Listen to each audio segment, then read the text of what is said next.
What's up, peoples? Alyork Sports is back. Got the sore throat from yelling on these umpiring games I be doing, calling motherfuckers out and all that. But I still got to deliver for y'all, man. Salute to the East Coast, West Coast. Vegas strong. LES to the death. Let's get it. We're going to jump right into the Boston Celtic Philadelphia 76ers series. It's 3-1 Celtics. They're going back to the TV Garden. And this is a funny series because if Philadelphia could steal tonight's game, I'm predicting it's going 7. It just seems like that's how the ball is going to roll, man. So if you the Celtics, you got your foot on their neck. You want to kill these motherfuckers tonight. You want to end it tonight. Don't let it go back to Philly. Don't let all that negative, that 0-3 start. And let them revive themselves, relive this series, and then come back. Because they could probably beat y'all the next 3 games, considering that Boston is short-handed out the gate. So if you Boston, you don't want to prolong this series at all. You want to close them out tonight, and then go get Cleveland Cavaliers, which, I'm on Cleveland, so, that's another story. But let me go to the statistics real fast on it. You got Saric averaging 15.5, 7.3 for the Sixers. Simmons 13.5, 8.3, and 6.5 assists. MB 22 and 14.5, and Redick 17 points per game. Simmons having a bad series. Redick is playing how he should, and MB's doing what he does, man. You know what I'm saying? And that's for the Boston Celtics. You got Rozier averaging 19.5 as the shooting guard. Tatum 23.3. Salute to Jason Tatum, man. I love that kid, man. I loved him in college, man. And then you got Al Horford doing what he does. 15.5, 8.8. Al Horford's always going to do what he's supposed to do. He ain't going to do too much. He ain't going to do too little. He's going to be right on the borderline, even though his contract is $28 million, which makes no sense to me. But Al Horford is not going to disappear. He's going to show up every game, but he's not going to dominate now. He's just going to do what he's supposed to do. And for Jaylen Brown, who's averaging 12.3 and 5.3 assists, rebounds, Jaylen Brown's playing with that severe hamstring. In the last series, he dominated. Jaylen Brown averaged, I think, 27-something points. And that hamstring is killing him, but I give him kudos for being out there, doing what he's supposed to do, helping his team out, doing whatever it takes to advance them to the next level. And the Sixers are lucky that Kyrie and Hayward are out, because this series, they would have just ended them in 4 games like I predicted in the beginning of the series. So let's go Celtics. Let's get them out of there. Let's go to the next series. Come play Cleveland. Let Cleveland come, knock you around so I can cash out, man. Now, as far as the next series, this is the best series of the whole NBA, and this should be the championship in my book, but unfortunately they don't do it like that. They do the Western versus the Eastern Conference. But this Golden State Houston Rockets series is going to be fucking bananas.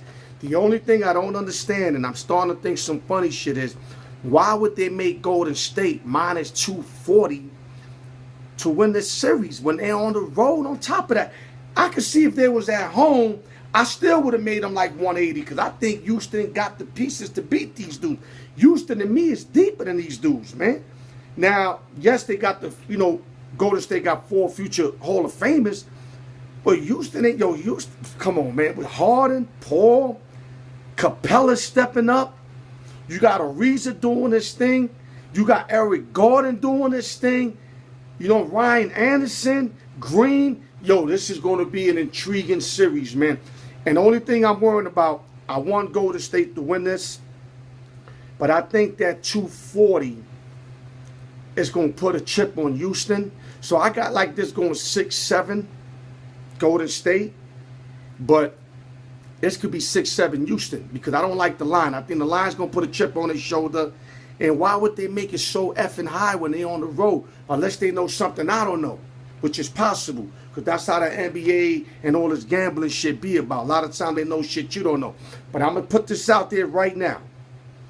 If Cleveland advances and the Rockets advance, you heard it from Alyork Sports, LeBron James is going to beat Houston Rockets. Just remember, I told you that.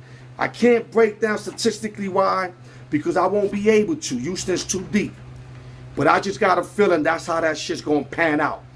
But if, you know, he faces Dub Nation, I think Dub Nation to get him in 6-7. But that's just my prediction. Now, let me move on up. Back to the Cavaliers. You know, they did their thing. They destroyed the Raptors. I hate to say it. The Raptors are a joke. After game one that they should have won, which I'm happy they didn't, that just showed the world that LeBron had their heart. Once they couldn't win that game one, which they had that game one in every which way, and they couldn't pull that off, that was the series for them right there. Because after that, LeBron and company blew them out every other game. And Casey, who I think is a mediocre coach that might win Coach of the Year, has huge issues. Him and DeRozan's not getting along. So you either got to get rid of basically the Coach of the Year or your best player. So Toronto got a lot of things to think about, man. And for DeRozan, you might be able to get a nice #1 pick, maybe 5th overall. And you can get a couple pieces for him if you just get regular guys. But the thing is, do they want to go that route? Me personally, I think they should. Either Lowry or DeRozan should get moved, because they're not going to win no chip, man. They're going to win a bunch of games, and they're going to be what you call like a regular season thugs. They can't go on. They got to be able to go on the playoffs, man, and get to that chip, you know, or at least a semi, you know, big conference like they did last year. But they're not going to win with that squad. They added C.J. Miles. Powell didn't step up this year. The center, Vucin, whatever, I can't say that shit. He ain't really step up in the playoff. They got to go a different direction. Salute to LeBron James and company on that. Now, I can't forget, I got to salute Vegas strong. Vegas Knights. The Vegas Knights already breezed through 2 series. They went in on the Winnipeg Jets, Nashville Predators series. And my prediction right now, just like the Astros won when they had that big whatever flood, whatever, Katrina with the Saints, this kind of feels like that whole shit all over again, where we had, you know, all those people get killed in that concert in Vegas. I'm going to put myself out there. I'm going to say Vegas Knights are going to win it all. People predicted it before. You asked me, that was kind of luck, because how can you predict them before the season and during the season when you ain't know what type of team they had? I went to their game, man. I see what it's about, man. It's personal, man. Like, I'm telling you, Vegas Knights is personal. From the fact that they didn't want them to move to Vegas, from the killings, from every player having a chip on his shoulder because they basically got released from other teams. It's personal, bro. Vegas Knights, you can get them at plus 250 right now to win the whole shit. So you put 100, you win 250. For those that don't understand what 250 means. Vegas Knights, I'm going to put at least $100 myself. Not going to go crazy. I'm not a big hockey dude. Like I said, I need Cleveland to get to the chip. I'll cash out real nice. But Vegas Knights, I can't say it enough. Vegas Knights are definitely going to get to the chip. They're going to get to the cup. Now, whether they win it or not, that's something else. But put your money on Vegas Knights, man. You heard it from Alyork Sports. Another NBA in-series discussion. You know me, I'm not going to bring up the Yankees. I'm not going to bring up that Michael Jordan, LeBron shit. I abuse both of those things. But I'm going to hit y'all with something in a few days. Y'all enjoy the video. And let me hit y'all with a little love before I break out, man. You know what I'm saying? This is for LeBron, man. Let me tell you something. I'm an MJ fan. MJ's the GOAT always. Michael Jordan will always be the GOAT. I see LeBron come up short too many times. But this year, he's playing like Michael Jordan did throughout his career. Salute to LeBron James, who I moved him up from 5th to 2nd all time. And even when it's all done, unless he can win 5 chips in a row, to have him win a record in the chip and shine, there's no way I'm going to put him in front of the GOAT. But salute to LeBron James, salute to the Yankees, salute the Vegas Knights, and the Celtics will close tonight. Alyork Sports, continue to tune in. Love y'all. Keep your heads up, y'all. 100. Stop being greedy.